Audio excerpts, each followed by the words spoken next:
What is the true value of a person? Is it found in the names stitched into their tailored suit, or the balance of their bank account? Is it measured by the height of the skyscraper they command, or the weight of the legacy they carry? Or is it something quieter? Something hidden, tucked away in the corners of the world where no one ever thinks to look. We are told to look up to the giants of industry, the titans of finance, the kings of capital. But what if the key to unlocking their greatest triumphs wasn't in another boardroom, but in the heart of someone they never even saw? This is a story about a king who ruled an empire of glass and steel, a man so feared they called him the Ice King. And this is the story of the waitress who finally made him listen. Elara moved through the gilded dining room of Aurelia like a ghost. Her uniform, a simple black dress with a crisp white apron, was a cloak of invisibility.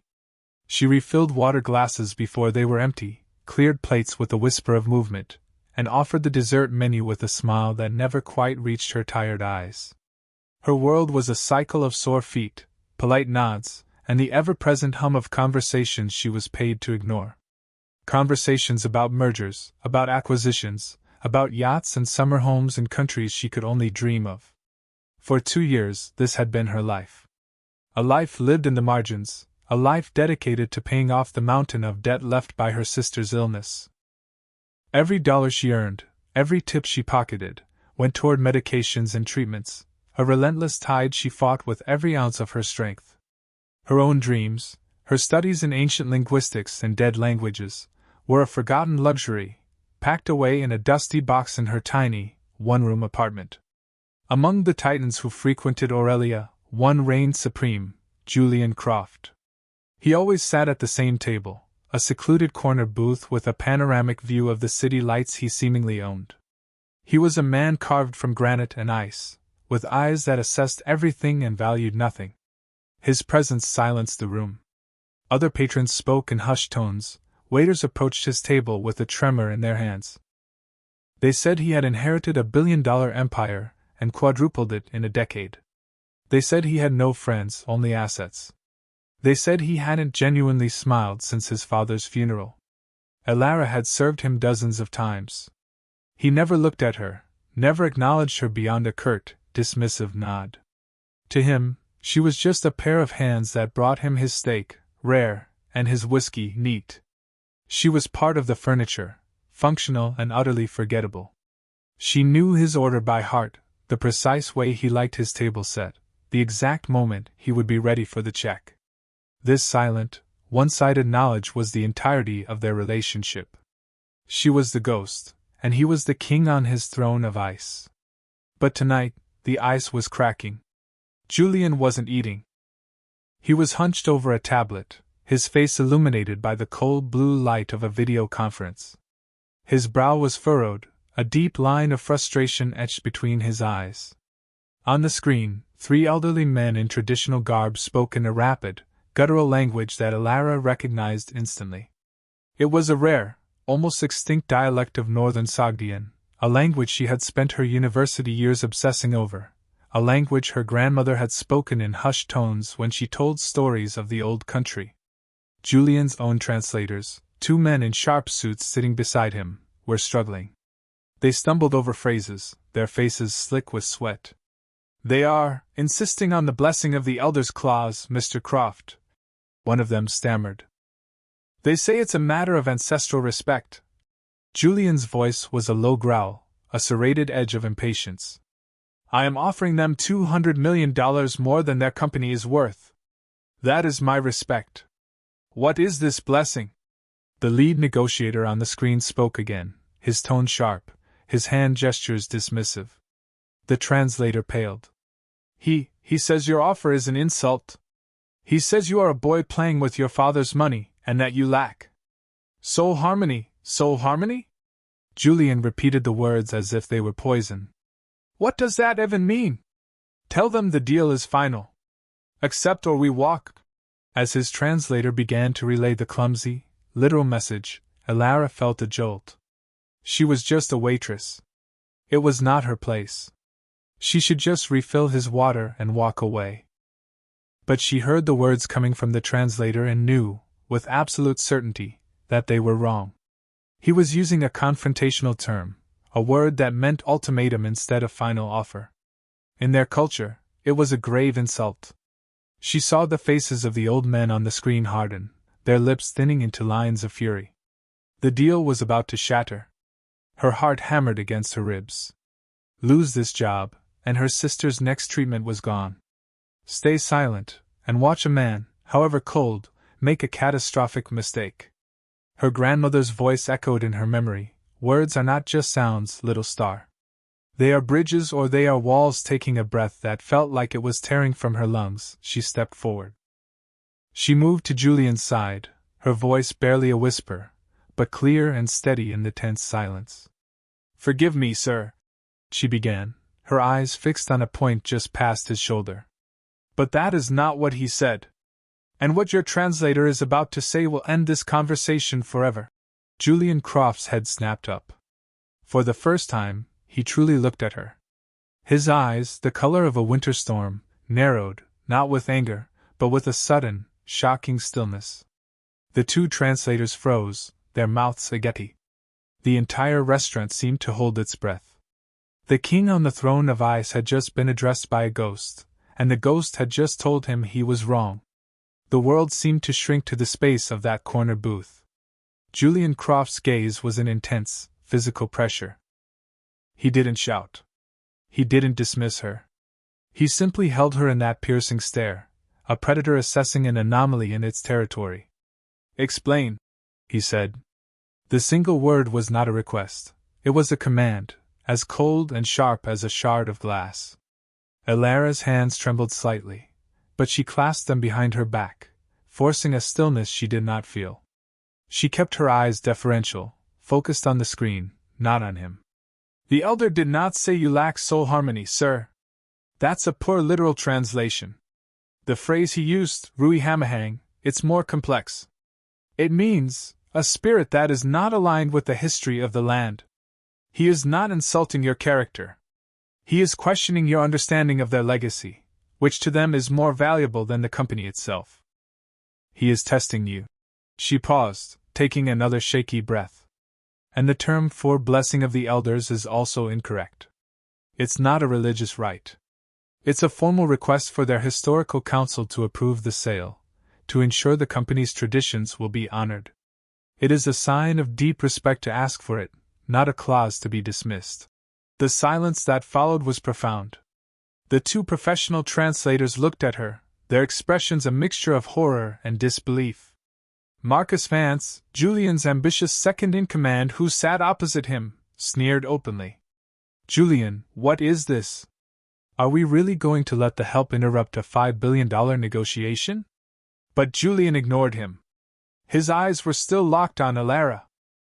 He saw the worn fabric of her uniform, the faint shadow of exhaustion under her eyes, and yet, he also saw the unshakable confidence in her posture when she spoke about the language. He saw the flicker of passion, the deep well of knowledge she had just revealed. He had spent his life surrounded by people who told him what he wanted to hear. This woman, who had nothing to gain and everything to lose, had just told him the truth. He made a decision. It was impulsive, illogical, and utterly contrary to his entire business philosophy. He raised a hand, a gesture that cut through the tension like a blade. "Gentlemen," he said to his translators, his voice flat and devoid of emotion, "you're fired." "Get out." To Marcus, he said, "Stay silent." Then, his gaze returned to Elara. He gestured to the now empty chair beside him. "Sit." Elara stared at the plush leather seat. It was a seat that had held titans of industry, political figures, the most powerful people in the city. Her, a waitress with holes in her shoes and a world of debt on her shoulders, was being asked to join them. "Sir, your name," he cut in. "Elara," she whispered. "Elara," he repeated, testing the sound of it. "You have 60 seconds to prevent me from losing this deal." "What do I say?" She sat, her movements stiff and uncertain. She leaned toward the tablet, her mind racing, pushing past the fear, focusing only on the words, on the bridge that needed to be built. She looked at the faces of the elders on the screen, their expressions still hard and unforgiving. "Apologize," she said, her voice gaining strength. But not for the offer. Apologize for the misunderstanding. Use the formal address Motorami Bozorg. It means honored elder. Tell him your previous translators were insufficient. Tell him you wish to understand, not to conquer. Ask him to explain the tradition of the council. Ask for his wisdom. Julian listened, his expression unreadable. He absorbed her words, his sharp mind processing the strategy. It was a pivot from aggression to humility, a move he had never made in his life. He looked at the screen, then back at Alara. For a fleeting moment, the ice in his eyes seemed to thaw, replaced by a flicker of something else, curiosity, perhaps even a sliver of respect. He leaned into the microphone. Following her exact instructions, he began to speak, his voice calm and measured, repeating the foreign phrases she whispered in his ear. The elders on the screen, who had been ready to sever the connection, paused. Their heads tilted. They began to listen. The wall had not yet become a bridge, but for the first time, a crack had appeared in the stone. And in that crack, a new and impossible chapter had just begun. The negotiations stretched for another hour, a tense and intricate dance guided by Alara's quiet whispers. She became Julian's voice, his cultural compass. She didn't just translate words, she translated intent, honor, and nuance. She explained that a pause was a sign of consideration, not weakness. She clarified that a question about family was a gesture of building trust, not an invasion of privacy. Julian, a man used to dominating every room he entered, learned to be still, to listen, to follow the lead of the waitress who was now his most valuable asset. When the call finally ended, it was not with a signed deal, but with something far more precious, an agreement to continue the talks in person, in their home country. The lead elder had bowed his head slightly, a gesture of respect Julian's previous team would never have achieved. The connection blinked off, plunging the booth back into the hushed quiet of the restaurant. Julian leaned back, the tension slowly draining from his shoulders. He looked at Alara, who seemed to shrink back into herself now that the crisis was over, as if remembering her place. "How do you know that language?" he asked, his voice low. "My grandmother," she said simply. "She was a historian from that region. She taught me. I studied it in college, before I had to stop. Before the money ran out. Before her sister got sick. Before life happened." The unspoken words hung in the air between them. He didn't press for details. He saw the story in the shadows under her eyes.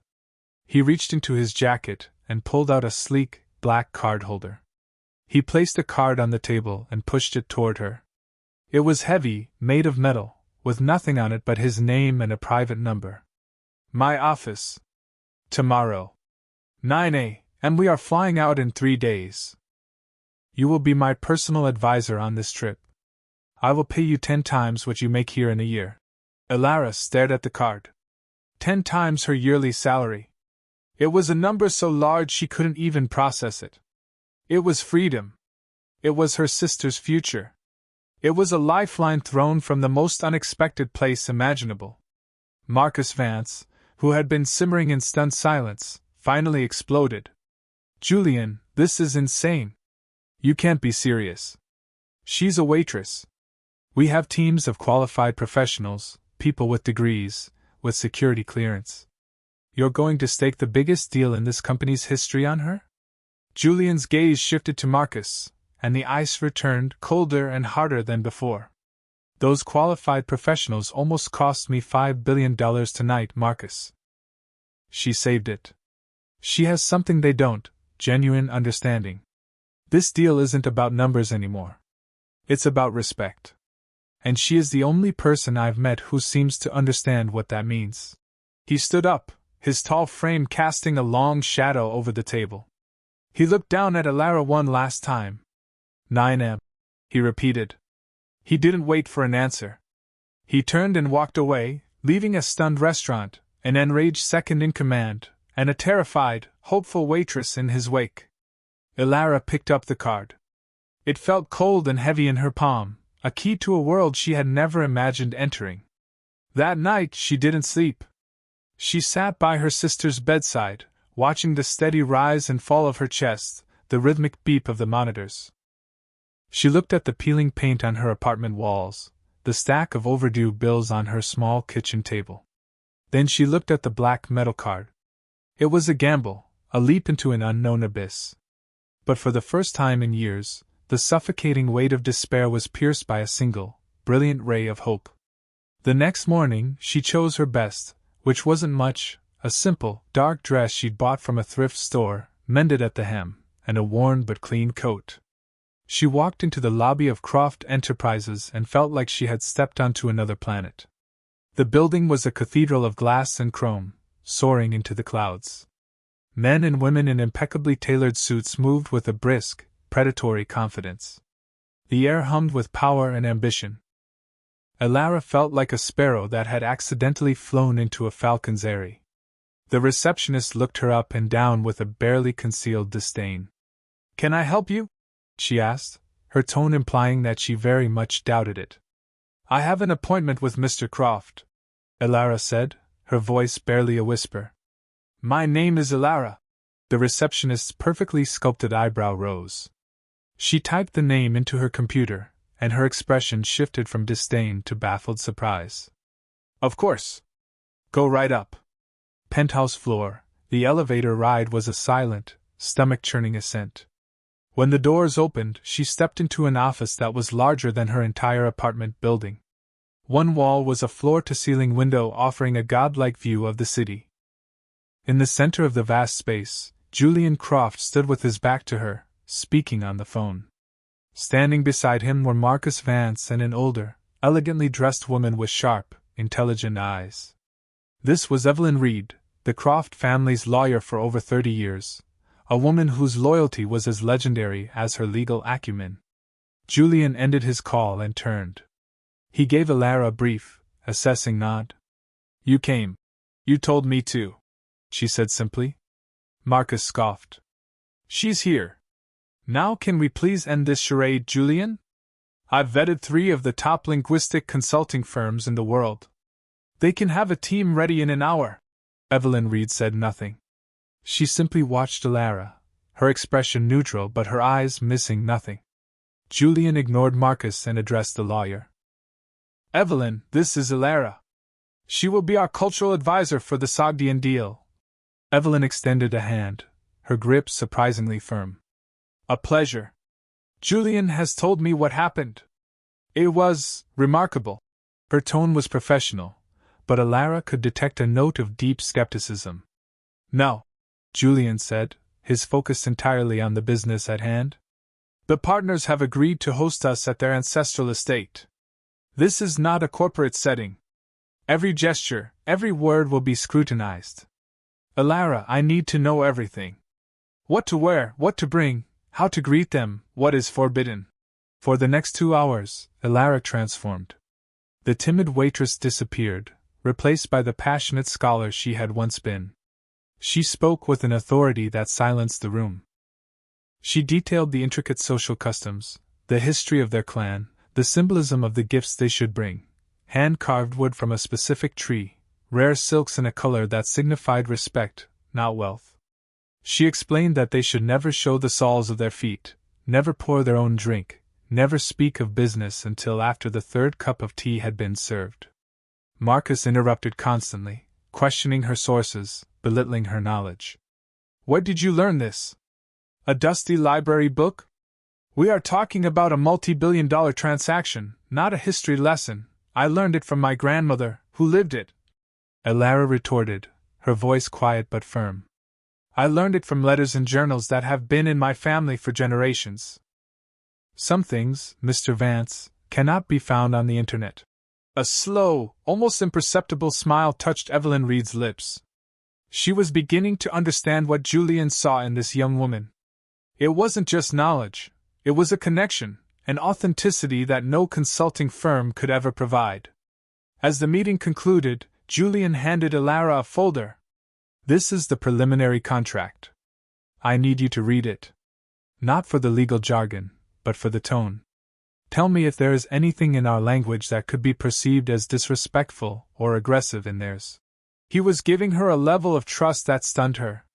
He was asking her to analyze the very foundation of his business through her unique lens.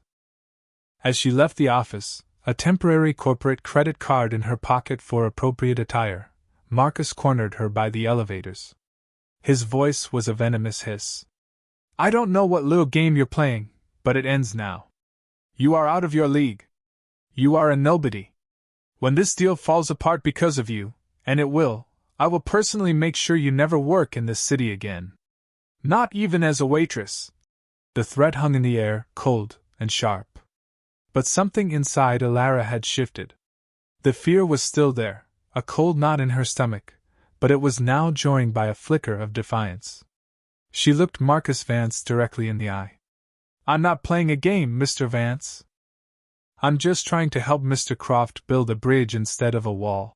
She turned and stepped into the elevator, the doors closing on his face, a mask of pure fury.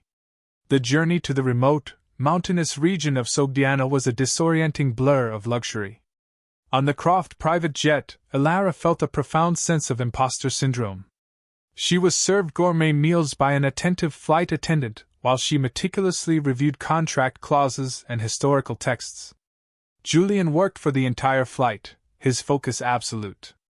He asked her questions, not just about language, but about philosophy, about honor.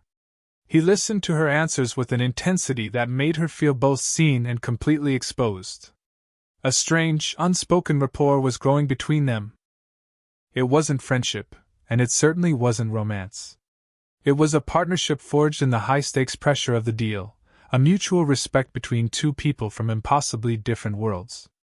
Evelyn Reed observed them from her seat, her initial skepticism melting into a cautious admiration. She saw how Alara calmed Julian's inherent impatience, how her quiet wisdom tempered his aggressive business instincts. She was becoming more than an advisor, she was becoming his anchor. The ancestral estate was nothing like the glass towers of Julian's world. It was an ancient, sprawling compound of stone and dark wood, nestled in a valley surrounded by snow-capped peaks. The air was thin and crisp, scented with pine and wood smoke. They were greeted by the three elders, not in suits, but in the same traditional robes they had worn on the video call. There were no handshakes, only a formal bow, which Alara had taught Julian to perform perfectly. The first day was a test. They were shown to their rooms, invited for tea, and then left alone. There was no mention of the deal. Marcus paced his room like a caged tiger, muttering about the waste of time. "This is ridiculous, Julian. We should be in a boardroom, hammering out the details. We are in their boardroom, Marcus." Julian replied calmly, his eyes following Alara as she spoke quietly with one of the elders' wives, her fluency and respectful demeanor earning a rare, warm smile. "You just don't recognize it." That evening, during a formal dinner, Marcus made his move. He had clearly been doing his own research, looking for a way to discredit Alara and reassert his own value. The main course was a traditional lamb stew. As the host offered Julian the first serving, a great honor, Marcus interjected loudly. "Mr. Croft is, of course, deeply honored. But perhaps a smaller portion. In our Western customs, it is often considered gluttonous to accept such a large serving on the first offer." A terrible silence fell over the room. The host's smile froze. Alara's blood ran cold. She knew instantly what Marcus had done. In their culture, refusing the host's generosity, especially the first and most honored portion, was a profound insult. It implied that you found their offering unworthy. Marcus had taken a piece of Western etiquette and tried to apply it where it was a cultural poison, a deliberate attempt to make Julian appear foolish and to make Alara's guidance seem flawed. The host's expression hardened. The deal, which had been warming, was suddenly plunged back into a deep freeze. Julian looked from the host's insulted face to Marcus's triumphant smirk, and then to Alara's look of quiet panic. He had a choice: follow his arrogant second-in-command or trust the waitress. He turned to the host, bowed his head slightly, and smiled warmly. "My colleague is mistaken," he said, his voice resonating with a sincerity no one had ever heard from him before. He looked directly at Alara. My advisor has taught me that to accept your generous portion is to accept the friendship and strength of your household into my own. I would be deeply honored to accept it all. He then turned to Alara and spoke in English, but loud enough for everyone to hear the tone. Alara, please apologize to our hosts on behalf of Mr. Vance. It seems his understanding is limited. It was a public rebuke, a clear and undeniable declaration of his trust in her over his own top executive. Alara gracefully translated the apology, her words smoothing over the insult, mending the tear in the fabric of their trust. The host, seeing Julian's deference to Alara and his swift correction of Marcus, relaxed. He nodded, and the tense moment passed. But the battle line had been drawn. Marcus Vance was no longer just a skeptic. He was an active saboteur, and his resentment was a coiled snake waiting for the perfect moment to strike. The next 2 days were a delicate negotiation, not of finances, but of trust. Julian, guided by Alara, walked the estate, listening to stories of the elders' ancestors. He learned about their sustainable farming practices, their commitment to their employees, and their deep-seated belief that a company was a family, not just a balance sheet. He was seeing a model of business that was the antithesis of his father's ruthless, take-no-prisoners approach. And he found himself admiring it. In the quiet evenings, he and Alara would talk. He asked her about her life, about her sister, about the dreams she had put on hold. He opened up in ways he never had before, speaking of the immense pressure of his father's legacy, the loneliness of being at the top, the constant fear that he was just a lesser echo of a brilliant but flawed man.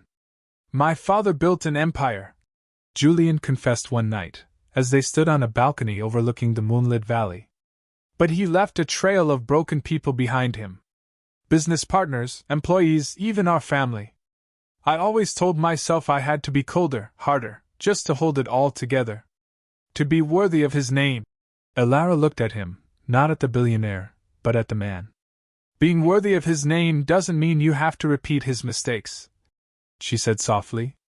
Maybe it means being the man he never was. Her words struck him with the force of a physical blow.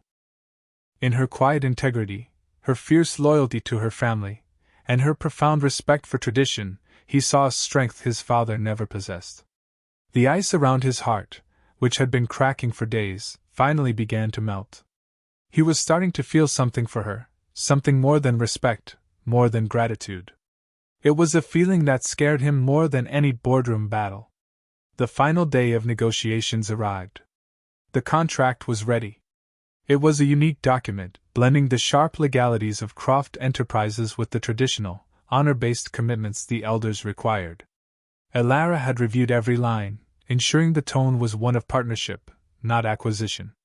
They were gathered in the great hall, the final documents laid out on an ancient wooden table. The atmosphere was one of mutual respect and imminent success. Just as the elder was about to take the pen, his chief aide entered, his face grim. He handed the elder a tablet.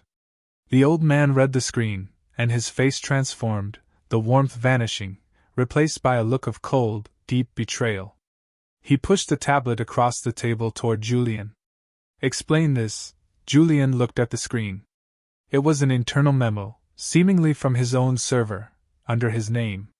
It was a ruthless strategic analysis, outlining a plan to acquire the company, strip its assets, lay off the local workforce, and absorb only the profitable technology, completely disregarding all the promises of partnership and tradition they had just made. It was a perfect echo of his father's brutal business tactics. This is not mine, Julian said, his voice dangerously quiet. I have never seen this document before. It has your digital signature, the elder said, his voice heavy with disappointment. It confirms our worst fears. You are your father's son after all. There is no deal. Please be off our land by sunrise. The dream had become a nightmare. The bridge had been burned to the ground. Back in their quarters, the team was in chaos. Marcus was performatively furious, blaming the company's weak cybersecurity, but Alara saw the flicker of triumph in his eyes. He had done this. He had found a way to destroy the deal and humiliate her in one fell swoop. Evelyn was on the phone with her legal team, trying to trace the document's origin, but it was too late.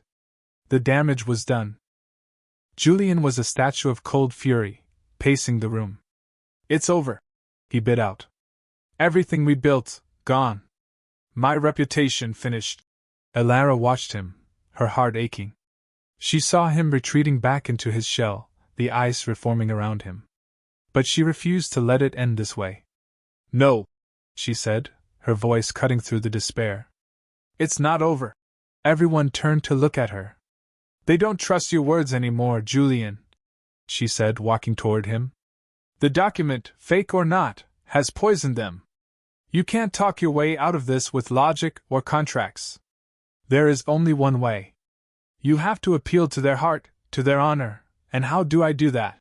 He scoffed, the bitterness evident in his tone. "I can't even speak to them, but I can," she said, her eyes blazing with a fierce determination. "I will write a speech for you. In their language. Not a defense, not an excuse. An appeal. From one man to another, asking for the chance to restore his honor. It's a tradition called Sokanihak, the speech of truth. It is a sacred last resort. If delivered with a true heart, they are honor-bound to listen without interruption. It is our only chance." Marcus laughed out loud. "Oh, this is rich. The waitress is going to save us with a poem? Julian, it's time to cut our losses and go home." But Julian wasn't listening to Marcus. He was looking at Elara, at the unshakable belief in her eyes. It was the biggest gamble of his life. Trusting his entire legacy, his entire future, to a speech written by a woman he met less than a week ago, a speech he wouldn't even be able to understand as he spoke it. He thought of her words on the balcony.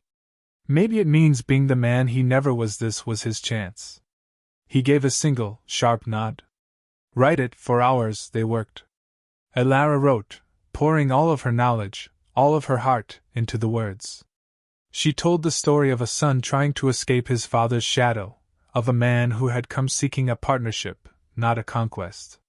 She used ancient proverbs and metaphors that would resonate deep within their culture. Julian sat with her, and she coached him on the pronunciation, on the rhythm, on the emotional weight of every single syllable. He was a surprisingly fast learner, his sharp mind absorbing the foreign sounds, his actor's ear mimicking her intonation perfectly. As dawn approached, they stood before the elders in the great hall once more. They had agreed to listen, as tradition demanded, but their faces were masks of stone.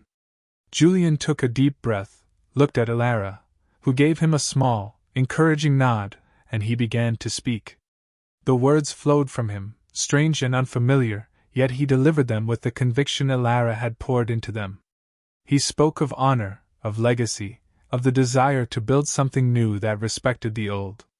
He admitted his father's faults, and avowed his own different path. He did not deny the document, he simply stated that it was not from his heart, and that his actions over the past few days were the only true evidence of his intent. When he finished, the silence was absolute. The lead elder stared at him for a long, unbreathing moment. Then, he slowly nodded his head. "The words are beautiful," he said in his own language, which Elara translated. "But they are your advisor's words, not yours." Julian's heart sank. It had failed. But the elder continued. "However," he said, his gaze softening, "the heart that spoke them, that was your own. We saw it. We felt it. A man does not learn to speak with such passion overnight for a lie." He turned to his aide. "We have done our own investigating. The document was uploaded to our servers from a device here, in this compound. A device belonging to Mr. Vance." Marcus's face went white. He was exposed. The snake had been declawed. The elder turned back to Julian. "Your honor is restored. The deal is on." In the whirlwind that followed, Marcus was dismissed in disgrace, his corporate career in ruins. The contract was signed, not as a cold transaction, but as a true alliance. On the flight home, the atmosphere was entirely different. The tension was gone, replaced by a quiet, profound sense of victory. Evelyn raised a glass of champagne. To Elara. she said, her voice filled with genuine warmth and respect. The best cultural advisor this company has ever had. Julian didn't say anything. He just looked at Ilara, his expression one she couldn't quite decipher. When they landed and were back in his penthouse office, the city lights twinkling below them, he finally spoke. What I said in that speech, about wanting to be a different man. I meant it, I know you did, she said softly. He walked to his desk and picked up a folder. I am dissolving the company's aggressive acquisitions department. I'm starting a new foundation, a cultural heritage division. It will focus on partnering with companies like the one we just visited, to help them grow without losing their identity. I want you to run it. Ilara was speechless. From Waitress to running a corporate foundation. It was unthinkable. I don't have the experience, she stammered. You have something more important, he said, stepping closer to her. You have integrity. You have a heart that understands value beyond a price tag. You taught me that. You changed me, Ilara. He was standing so close now she could see the flecks of silver in his stormy eyes. The professional distance between them evaporated, replaced by an intense, unspoken connection that had been building since the moment she first spoke up. The job is yours if you want it, he said, his voice low. But that's not the only offer I want to make. He gently took her hand. I spent my whole life building an empire of ice. But you walked into my life and made it melt. Stay with me, Ilara. Not just as an advisor. As a partner. It wasn't a business proposition. It was a plea, from a man who had finally found something he couldn't buy, something he could only earn. Her own story, her own struggle, had led her to this incredible, impossible moment. So what is the true value of a person? Perhaps it is not about where you start. It's not about the uniform you wear or the silence you are forced to keep. True value is the hidden gift inside you. The knowledge, the kindness, the integrity that no one else can see. And true success is having the courage to finally speak up, to let your voice be heard. Because you never know when a king might be listening, waiting for someone to show him how to be a better man. What is your hidden gift? What is the truth you are waiting to speak? Share this story if it inspired you, and tell us in the comments below what you believe true value really is. Because somewhere out there, a world is waiting to listen.